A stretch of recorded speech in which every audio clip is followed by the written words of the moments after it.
அனைவருக்கும் வணக்கம். உங்கள் அனைவரையும் நமது சேனலுக்கு வரவேற்கிறேன். நாம் இந்த வீடியோவில் என்ன பார்க்க போகிறோம் அப்படின்னு பார்க்கும்போது, பாட்னி சிலபஸ், இந்த புது சிலபஸில் என்னென்ன மாற்றங்கள் இருக்குது. சில பேர் சொல்கிறது படி பார்த்தோன்னா ரொம்ப கஷ்டமாக இருக்குது. சில பேர் சொல்கிறாங்க புதுசாக எக்கச்சக்கமான கண்டென்ட் போட்டிருக்காங்க. சில பேர் சொல்கிறது என்னென்னா பழைய கண்டென்ட்டை கொஞ்சம் ஆல்டர் பண்ணி போட்டிருக்காங்க அப்படின்னு சொல்கிறாங்க. ஸோ அது என்ன உண்மையா இல்லையா அப்படிங்கிறத நம்ம இப்போ பார்க்கலாம் வாங்க. வீடியோ பிடிச்சிருந்தா சப்ஸ்கிரைப் பண்ணி லைக் அண்ட் ஷேர் பண்ணிக்கோங்க. ஸோ வாங்க நம்ம வீடியோவுக்கு போகலாம். First unit 1 algae. ஸோ பழைய சிலபஸ்லேயும் யூனிட் 1ல் தான் தாலோஃபைட் அப்படிங்கிற டாப்பிக்கில் இந்த ஆல்கே கண்டென்ட் இருந்துச்சு. ஸோ இந்த ஆல்கேயில் எது சார் புதுசாக ஆட் பண்ணியிருக்காங்க அப்படின்னு பார்க்கும்போது, contribution of Indian phycologist. So contribution of Indian phycologist Parthasarathy, Desikachari, Krishnamurthy இவங்களோட அந்த கான்ட்ரிபியூஷன் தான் புதுசாக ஆட் பண்ணியிருக்காங்க. தவிர மீதி இருக்கிறது எல்லாமே என்ன சார் அப்படின்னு பார்க்கும்போது ஓல்டு சிலபஸில் இருக்கிறது தான் இருக்கும். நம்ம படித்ததை தான் இங்கே நம்ம படிக்க போகிறோம். அடுத்தபடியாக ஃபங்கை எடுத்துட்டோன்னா, இந்த ஃபங்கையில் அதிகமாக மாற்றம் இருக்கா அப்படின்னா கிடையாது. இந்த ஃபங்கையில் எது சார் மாற்றம் அப்படின்னு பார்க்கும்போது, இந்த இதுலேயும் அதே மாதிரி தான் கான்ட்ரிபியூஷன் ஆஃப் இந்தியன் மைக்காலஜிஸ்ட் இது மட்டும் தான் மாற்றங்கள் இருக்கும். இது எல்லாமே நம்ம பழைய சிலபஸில் படித்தது தான் நம்ம படிக்க போகிறோம். அதுக்கப்புறம் லைக்கன். ஸோ லைக்கன்ஸை பார்க்கும்போது சொல்ல தேவையே இல்லை. ஸோ இது ஒரு சின்ன டாபிக் தான். அந்த டாபிக் எப்படி சிலபஸ் மாறினாலும் நம்ம படிக்க போகிறது அது எல்லாத்தையும் தான் படித்து தீருவோம். ஸோ அப்படி இருக்கும்போது இதில் எந்த ஒரு சேஞ்சஸும் இல்லை. அப்போது ஃபோர்த் ஒரு சப் டாப்பிக்காக நமக்கு ஃபஸ்ட் யூனிட்டில் ப்ரியோஃபைட் கொடுத்துருப்பாங்க. பழைய சிலபஸில் இந்த ப்ரியோஃபைட் அப்படிங்கிறது வேறு ஒரு யூனிட்டில் இருந்துச்சு. இப்போது ஃபர்ஸ்ட் யூனிட்லேயே நமக்கு கொடுத்துருக்காங்க. இதுலேயும் புதுசாக ஆட் பண்ணியிருக்காங்களா அப்படின்னா இல்லை. ஸோ எதை சார் மாற்றிருக்காங்க அப்படின்னு பார்க்கும்போது, இந்த கிளாசிஃபிகேஷன் ஆஃப் ப்ரியோஃபைட்டில் இதை மட்டும் தான் மாற்றிருக்காங்க. பழையதில் என்ன சார் இருந்துச்சு அப்படின்னு பார்க்கும்போது நமக்கு கிளாசிஃபிகேஷன் இருந்துச்சு. இப்போ ப்ரோஸ்கேயரோட கிளாசிஃபிகேஷன் கொடுத்துருக்காங்க. தவிர மித்ததெல்லாம் எதுவுமே இல்லை. ஸோ அப்போ இதுலேயும் எந்த ஒரு சேஞ்சஸும் இல்லை. இந்த ப்ரியோஃபைட்டில் இந்த கிளாசிஃபிகேஷன் தவிர வேறு என்ன சேஞ்சஸ் இருக்குது அப்படின்னு பார்க்கும்போது, பழைய சிலபஸில் இந்த மார்க்கின்ஷியல், ஜங்கர்மீனியல்ஸ், ஆந்தோசெரட்டைல்ஸ் அண்ட் பாலிட்ரைக்கல்ஸ் அப்படிங்கிற அந்த ஹார்டர்ஸை எதுவுமே மென்ஷன் பண்ணல. பட் இங்கே மென்ஷன் பண்ணியிருக்காங்க. ஸோ அப்போ இது ஒரு பெரிய சேஞ்சஸ் அப்படின்னு நம்ம சொல்ல முடியாது. ஸோ இங்கே எந்த ஒரு சேஞ்சஸும் கிடையாது. அடுத்தது யூனிட் 2 டெரிடோஃபைட். இந்த டெரிடோஃபைட் பொறுத்த வரைக்கும் நம்ம பார்க்கும்போது இதில் ஒரு சேஞ்சஸ் எதுவுமே இல்லை. ஸோ நமக்கு கவலைப்படவே தேவையில்லை. ஸோ டெரிடோஃபைட் எல்லாம் நம்ம தரோவாக படிச்சிருந்தோன்னா அதை சேஞ்ச் ஆகிருக்குமோ இல்லையா அப்படின்னு கவலைப்பட தேவையில்லை. இந்த டெரிடோஃபைட்டில் எந்த ஒரு சேஞ்சஸும் ஆகலை.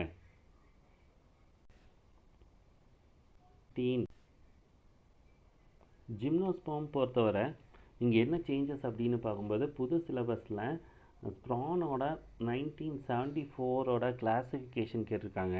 ஆனால் பழைய சிலபஸில் பார்க்கும்போது 1977 அவர் ப்ரொப்போஸ் பண்ண கிளாசிஃபிகேஷன் கேட்டிருக்காங்க. தவிர வேறு எந்த சேஞ்சஸும் இல்லை. ஸோ அப்போது ஜிம்னோஸ்பர்ம்லேயும் எந்த சேஞ்சஸும் இல்லை. அந்த செகண்ட் யூனிட்டில் நமக்கு புதுசாக வந்திருக்கிறது என்ன சார் அப்படின்னு பார்க்கும்போது, பேலியோ பாட்னி புதுசாக கொடுத்துருக்காங்க. இந்த பேலியோ பாட்னியும் பழைய சிலபஸில் 10th யூனிட்டில் நம்ம படிச்சிருப்போம். ஸோ அப்போது அந்த 10th யூனிட்டில் என்ன படித்தோமோ அது எல்லாமே இங்கே இருக்குது. ஸோ இங்கேயும் நம்ம சேஞ்சஸ் அப்படின்னு எதுவுமே எதிர்பார்க்கறதில்ல. ஸோ இங்கேயும் எந்த சேஞ்சஸும் கிடையாது. ஸோ தேர்ட் யூனிட்டுக்கு வரும்போது மார்ஃபாலஜி. ஸோ மார்ஃபாலஜி ஆஸ் யூஷுவலாக சேம் தான். So no changes. என்ன பழைய சிலபஸில் இருந்ததோ அது எல்லாமே தான் இங்கே இருக்குது. அடுத்தது டாக்ஸானமி அண்ட் சிஸ்டமேட்டிக்ஸ் அப்படின்னு பார்க்கும்போது ஸோ மோஸ்ட்லி இந்த தியரி பார்ட் எல்லாம் வந்து சேம் தான். ஓல்டு சிலபஸை கம்பேர் பண்ணும்போது அங்கே என்ன இருந்துச்சோ அதே தான் இங்கே இருக்குது. ஆனால் ஒரே ஒரு சேஞ்சஸ் என்ன அப்படின்னு பார்க்கும்போது இங்கே ஃபேமிலிஸ் கொடுத்துருப்பாங்க இல்லையா, அந்த ஃபேமிலிஸில் தான் சின்னதாக சேஞ்ச் பண்ணியிருக்காங்க. என்ன அப்படின்னு பார்க்கும்போது நம்ம பழைய சிலபஸில் மொத்தமாக 21 ஃபேமிலிஸ் இருந்துச்சு. இப்போ புது சிலபஸில் எவ்வளோ ஃபேமிலி இருக்குது அப்படின்னு பார்க்கும்போது 23 ஃபேமிலிஸ் இருக்குது. இந்த 23 ஃபேமிலியும் புது ஃபேமிலியா அப்படின்னா கிடையாது. நம்ம பழைய சிலபஸில் 7 ஃபேமிலிஸ் வந்து நம்ம படிச்சிருப்போம், அது இங்கே இருக்குது. மீதி 16 ஃபேமிலி வந்து புதுசாக இன்க்ளூட் பண்ணியிருக்காங்க. ஸோ இந்த 16 ஃபேமிலியை நம்ம படித்து தான் ஆகணும்.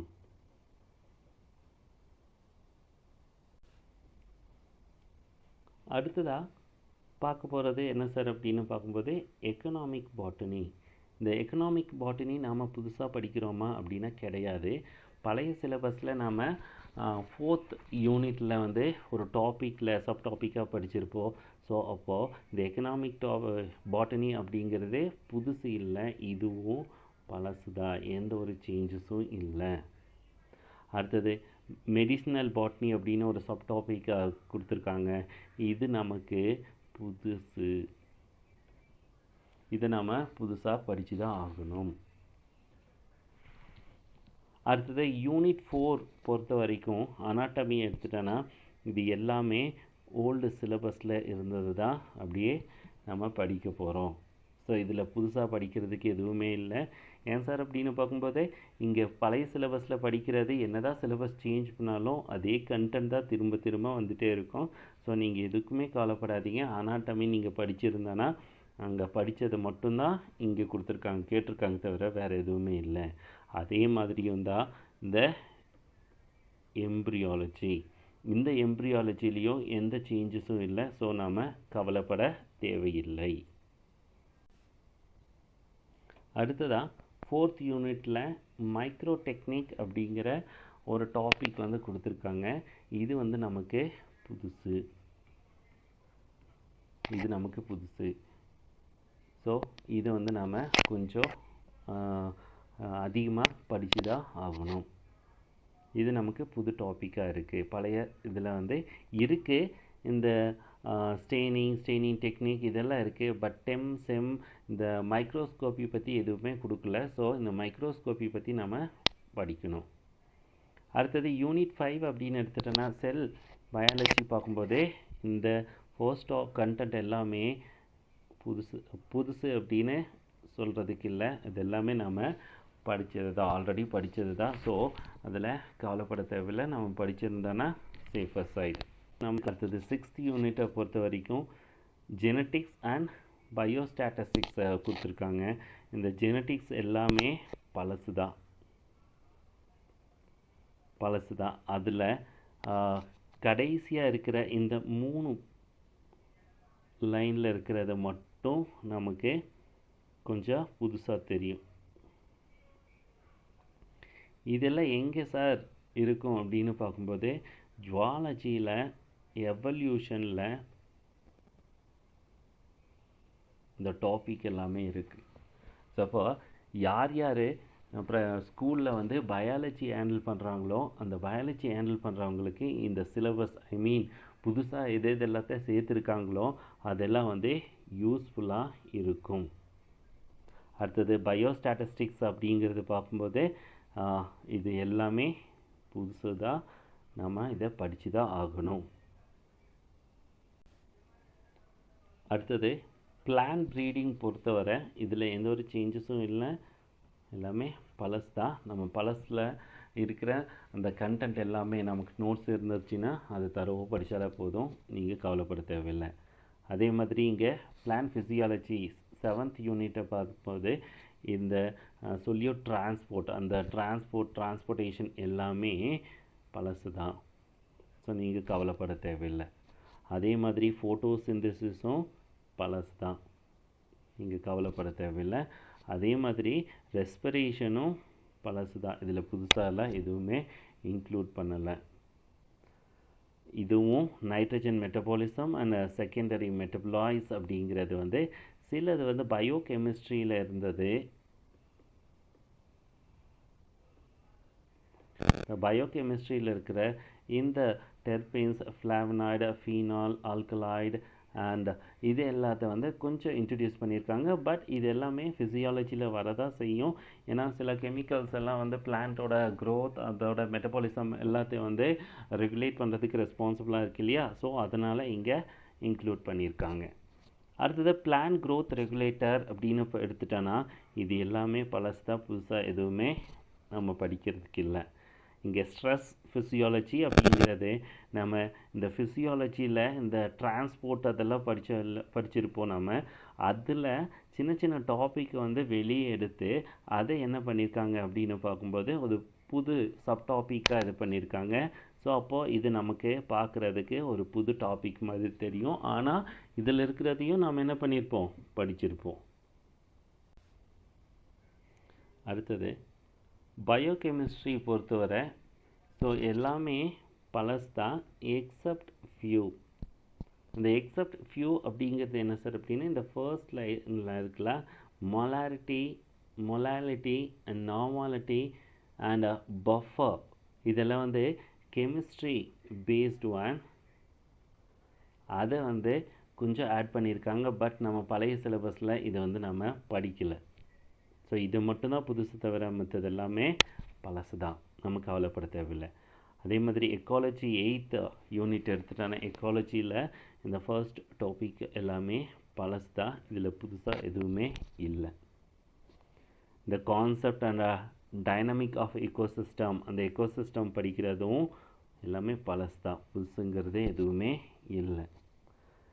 அது கூட இங்கே என்விரான்மெண்ட் பொல்யூஷன் அண்ட் மேனேஜ்மெண்ட் அப்படின்னு கொடுத்துருக்காங்க. லாஸ்ட் இயர் வந்து நம்ம பழைய சிலபஸில் என்விரான்மெண்டல் பொல்யூஷன் அண்ட் மேனேஜ்மெண்ட்டுங்கிறது கிடையாது. பட் இங்கே வந்து புதுசாக கொடுத்துருக்காங்க. இது எங்கேருந்து இருக்குது சார் அப்படின்னு பார்க்கும்போது நம்ம 11th 12th +2 டெக்ஸ்ட் புக்லேயே இருக்கிற அந்த டாபிக் இதெல்லாமே தான் இங்கே இருக்குது.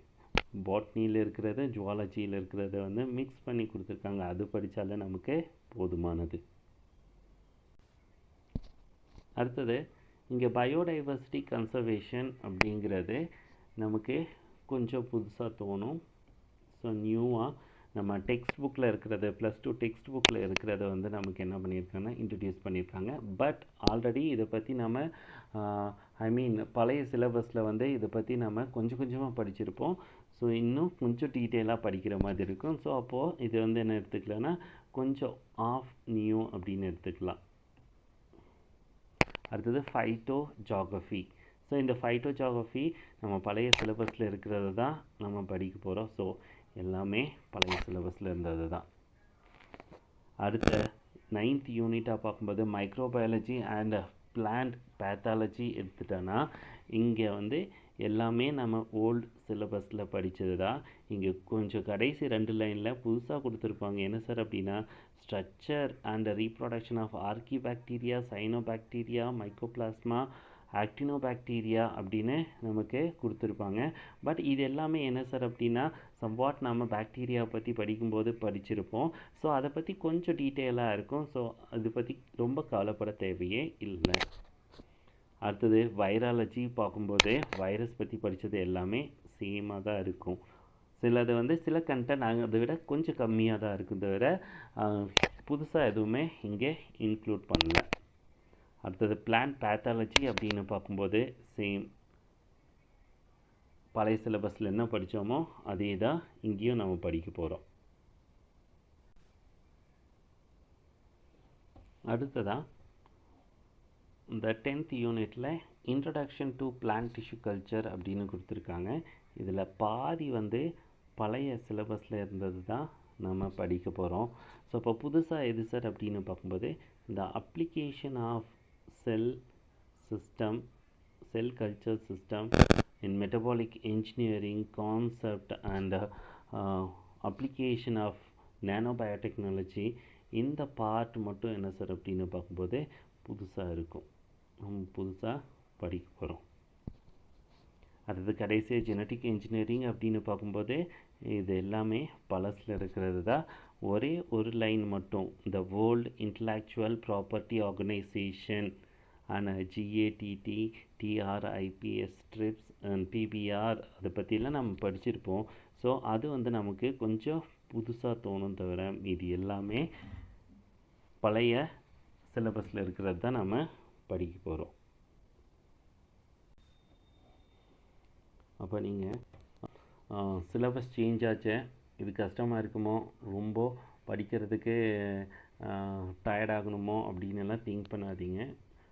எல்லாமே ஈஸி தான். 1 or 2 டாபிக் மட்டும் தான் புதுசாக என்ன பண்ணியிருக்காங்கன்னா இன்க்ளூட் பண்ணியிருக்காங்க. ஆல்ரெடி ஒரு வீடியோவில் நான் சொல்லியிருக்கேன், 90% வந்து சிலபஸ் சேஞ்ச் ஆகிறதுக்கு பாசிபிலிட்டிஸ் இல்லை. ஐ மீன் அந்த கண்டென்ட் சேஞ்ச் ஆகிறதுக்கு பாசிபிலிட்டிஸ் இல்லை. ஒரு 10% தான் சேஞ்ச் ஆகும் அப்படின்னு நான் சொல்லியிருக்கேன். அதே மாதிரி தான் இங்கேயும் என்னென்னா 10% கிட்ட தான் அது சேஞ்ச் ஆகிருக்கு. ஸோ 90% வந்து சேஞ்ச் ஆகலை. நீங்கள் பழசு படித்ததுலேருந்து எந்த ஒரு படித்தது எதுவுமே வீணாகலை. ஸோ கவலைப்படாமல் ஸோ நீங்கள் நல்லா ப்ரிப்பேர் பண்ணிகிட்டே இருங்க. கூடிய சீக்கிரம் எக்ஸாம் கால்ஃபர் பண்ணுறதுக்கு பாசிபிலிட்டிஸ் அதிகமாக இருக்குது. நல்லபடியாக எக்ஸாம் எழுதி உங்களோட ஃப்யூச்சரை வந்து சேஞ்ச் பண்ணுங்கள். தேங்க்யூ.